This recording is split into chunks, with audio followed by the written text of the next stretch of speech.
Hey, hi, hello there, I'm DilyDaly, and this is a Vampire Survivor Saturday. However, I'm not scripted. So I'll just go over some quick things.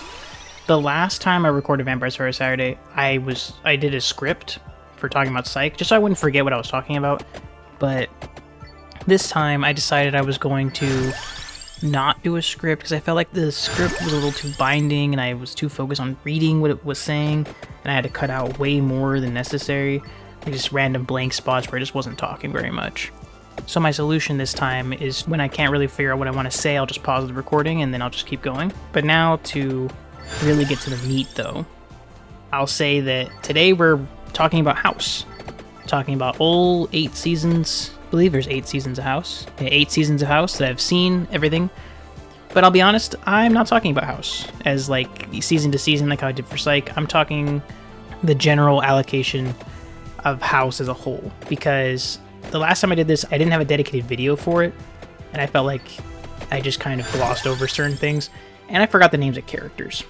So this time I have certain things in front of me here. You guys won't see it, but I have like each season pulled up on my computer, so that way I can go through and remember characters' names and other things of that nature.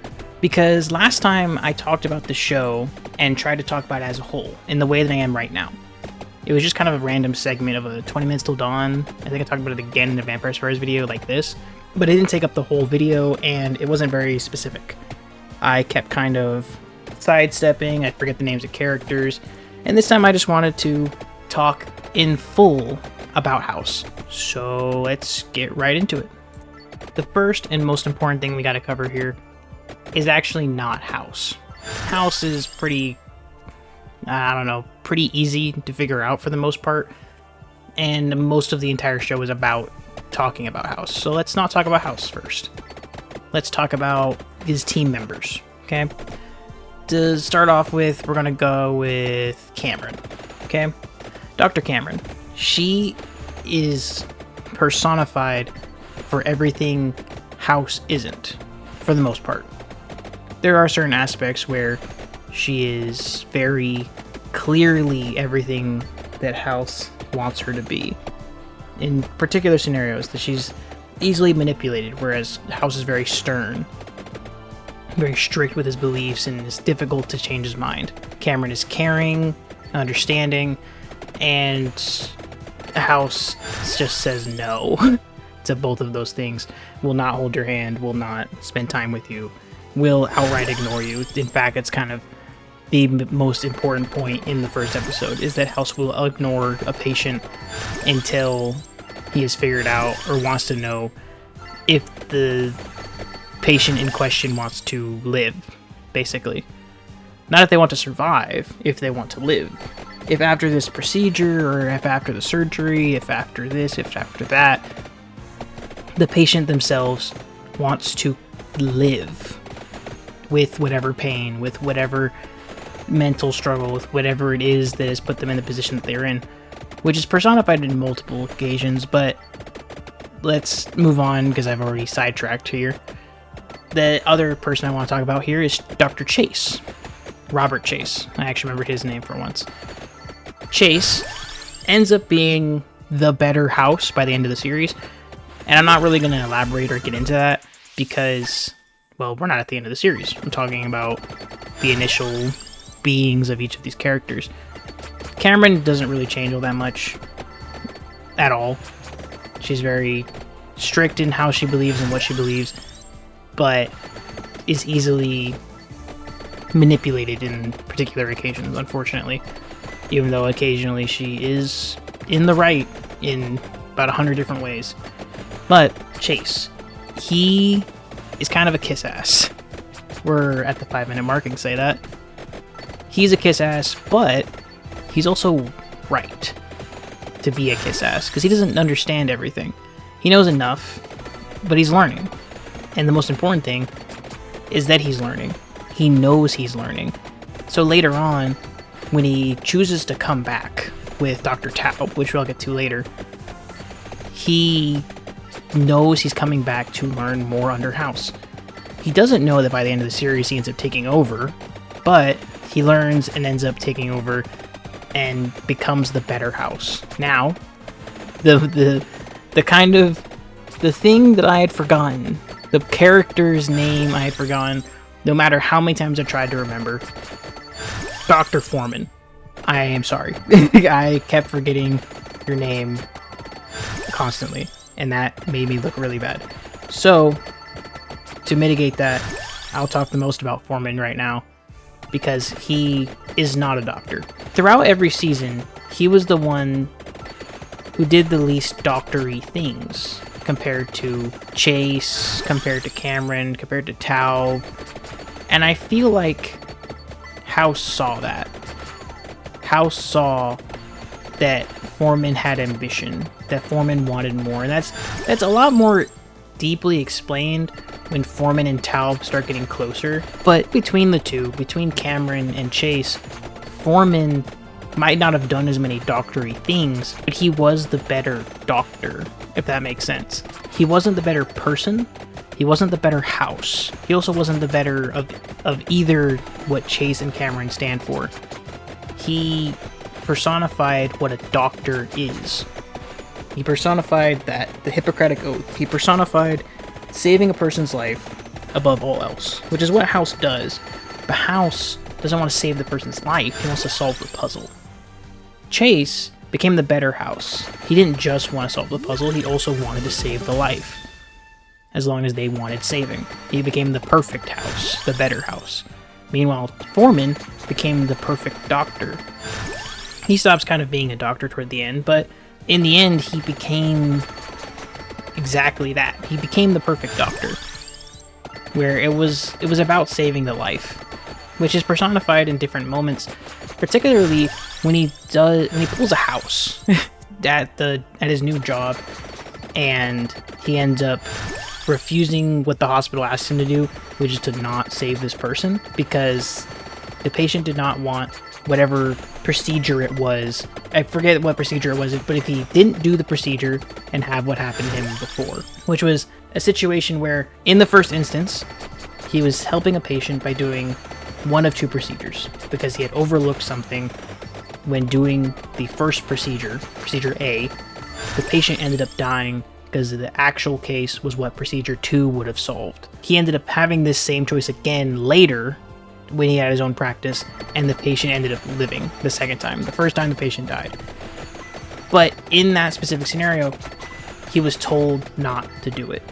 He was told not to do the test because it's not what the patient wanted, it's not what the hospital wanted, but he did it anyway. He ended up getting fired, getting his old job back at Princeton Plainsboro, which is the hospital House works at, just to be clear. But we still have more than three other team members to talk about here, because I'm not going to talk about all of the games and all that stuff that House ended up doing, all the people that applied, but I will be talking about Tao, 13, and Kuttner, along with a couple of the other people that had come in and out toward the end.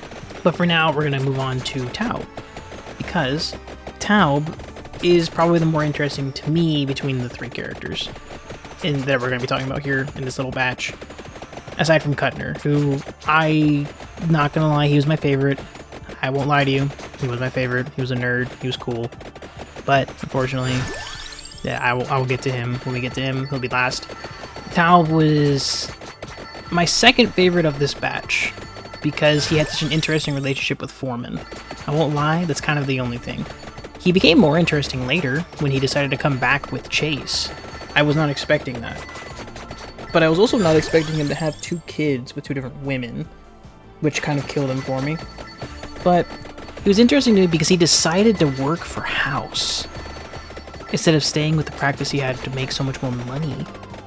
As a plastic surgeon, like, he was that guy. He was that doctor that made that much money.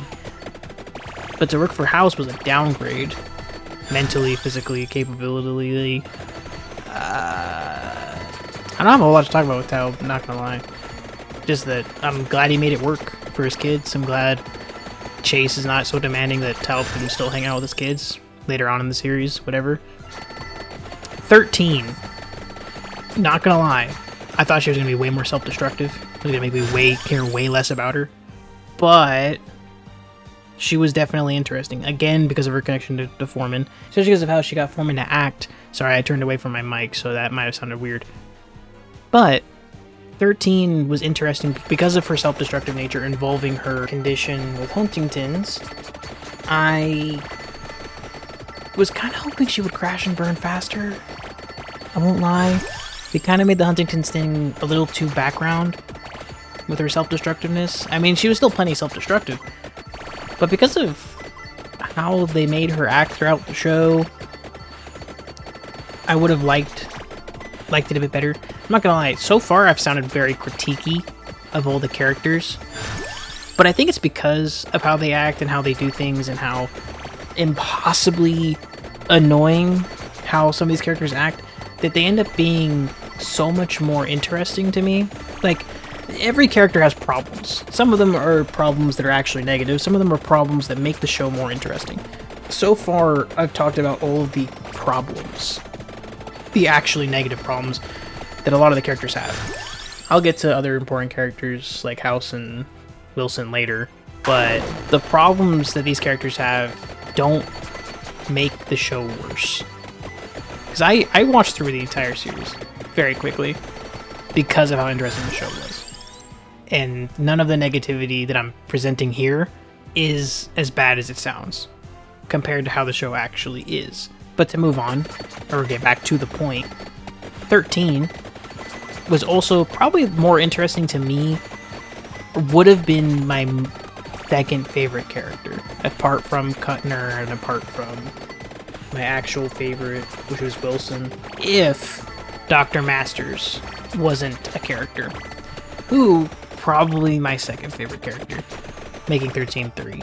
Even though 13 has some amazing moments, when I get to Masters, I'll explain why it is I prefer her. And I'm not... Kuttner's kind of just like an honorable mention, because he doesn't get enough time. I really wish he had more time. Which I guess now we can talk about Kuttner, since I've finished talking about 13. There's other stuff about 13, other great moments that she had throughout the series. I like that she was reoccurring. I like that she came back in Season 7. I'm glad she had her moment in Season 8 of being happy and doing whatever. But I do think I like Masters more than 13. But Kuttner. Kuttner had a generational run. He set 2 patients on fire. He set himself on fire. Did amazing during the selection process of Season 4. Kuttner had a lot of amazing moments up until, obviously, if you don't know, spoiler, Kuttner goes away. I hate talking about it the way that I have to due to YouTube restrictions or whatever all, but Kuttner was such a good character, and I really appreciated that he had a kind of comeback during the last episode of House, the series, the entire series, not just the season. But Kuttner had some great moments throughout Season 4 and up until his end in Season 5. I like that he was a nerd. I like that he had such a younger perspective for the group, because he was so much more interesting that way, because he had such a younger perspective in comparison to, say, like Taub, who was much older, 13, who was very focused and study-based, Foreman, who's older, House, who's House, he cares about cool shit, but like he's not in that younger sphere like how Kuttner was. R.I.P. Great character. And now we have my second favorite character, Masters. Masters, for me, was interesting because of just how much younger she was than everyone else, and how much she knew and understood. And also because she kind of brought back that same feel that Cameron did. That character that knew a lot and could stand by her beliefs, but was kind of still fitting that same role that Cameron did when they were working together, when House and Cameron were working together, which is that she would be manipulated into doing certain things or just kind of exist as like a snitch for Cuddy. But I still liked her as a character because she kept House on his toes. Because House still knew stuff, knew everything. He still knew everything to the degree that he did, but Masters knew better, knew more. Not that she knew better than House, but knew more than House, and could solve puzzles, could solve the issue, while still trying to remain moral, which I appreciated a lot more as the show continued with Masters. But after Masters had left, House had kind of lost that everything can be solved even without bending the rules thing that he had going when 13 came back. And Season 7 was moving in such a weird direction because it was showing that House didn't need to be there. Like, I believe it was Season 7 that Chase really started kind of becoming more his own character, up until the ending, obviously. He wasn't just House's kiss ass, he was his own person. He was doing his own thing, and was proving himself very definitively. I appreciated that with Masters, her character would prove that House wasn't always right, and her character would prove that the other characters had good ideas. House wasn't always just right because of the sake of being right. And I appreciate that a lot. But moving past Masters, we have these last couple characters that were on the team specifically. Dr. Adams, Dr. Park, and maybe we talk about Amber, because she had an amazing season finale. She was involved in an amazing season finale. And then we'll talk about Wilson and House. So, Dr. Adams, Dr. Park, slow additions right at the end. I say slow. Park was right away, but Adams, it took a while for her to kind of get into the group. But they had some great moments. They showed they showed that House was healing, which I appreciated. It showed House wasn't just the Vicodin junkie that he still became toward the end, but he was still worth doing more. He was still able to do more. Which again, I appreciated a lot, because he, throughout Season 7 and Season 8, he was just kind of an ass, and slowly became better. And so, getting to the very last episode, Park and Adams were a nice addition that showed House's growth with his new team, well, new plus old team, including Taub and Jace and Foreman still existing. But they showed that he could still exist as House, as the puzzle-solving person that people can look up to, in spite of going to prison, in spite of being the jackass that he is. And then now we have Amber, which I want to talk about last, before talking about Wilson and House, because she had such a huge effect on the series going forward, and had such a great moment, like, just a great season finale, that I wasn't expecting. All of the scenes with House trying to figure out who the mystery patient was that was going to die was such a great piece of storytelling. Great dream sequences, great moments, just fantastic all the way through. It was just all so well put together. I wasn't expecting it to be as good as it was. And a lot of that was because of Amber. Because of how Amber was throughout the series, how Wilson was affected by Amber existing when they were dating, and affected by Amber when she died. Had such an overarching effect on Wilson and House, which is why I will talk about them now. Wilson and House had such great, I won't say chemistry, it became chemistry at some points, but during the beginning, they were just kind of a mess. I don't think the writers figured out quite how to write the two of them until the ending season, because throughout the seasons, when they lived together, when they didn't live together, when House was depending on him, when House wasn't depending on him, Wilson was just kind of always there. Always kind of as a conscience, as a lot of it is talked about toward the end of Season 8, but the two of them as friends, as House's only friend, was such a great, well put together relationship that I wasn't really expecting, comparatively to how House is with his team members. Because Wilson genuinely was his only friend, and was genuinely the only other person he would talk to apart from Cuddy toward the end, didn't exist, and Foreman, who existed constantly as his higher than. and Chase, who existed the entire time but wouldn't always hang out and join, or wasn't on the team, and even 13, who became one of his closer friends, it was still always just Wilson, who was his friend, and stayed his friend the entire time, became that person who was worth living for, which I can respect and understand, because I'm not particularly close with my family, and having that friend, that person you can always depend on, that always just there, it always exists, you can always contact and expect an answer, that friend matters a lot. So I'm glad that Wilson really personified that toward the end, especially for House, who personified being a real person. Because House was House. He was always just House. He wasn't Greg. He wasn't Gregory. He was that every now and then with people that knew him as Gregory House, but he was House until the end, when Wilson really broke that shell open by dying, basically. And House, or by, well, he didn't die, but dying, in present state of dying. He's not dead, dying. And I think because of all of these relationships, all of these different connections that were throughout the series, it really pushed, for my mind, in my mind, it pushed House to such a higher rating for bias. Because I've talked about it before, I've talked about my rating for House before, but I'll be a little more concrete about it now. House to me is a 10 out of 10. It's a great watch. There's bad and good moments, but the better seasons are like 11s, 11 out of 10s, and the bad seasons are like 8s. Overall, you're gonna get a 10 out of 10 show.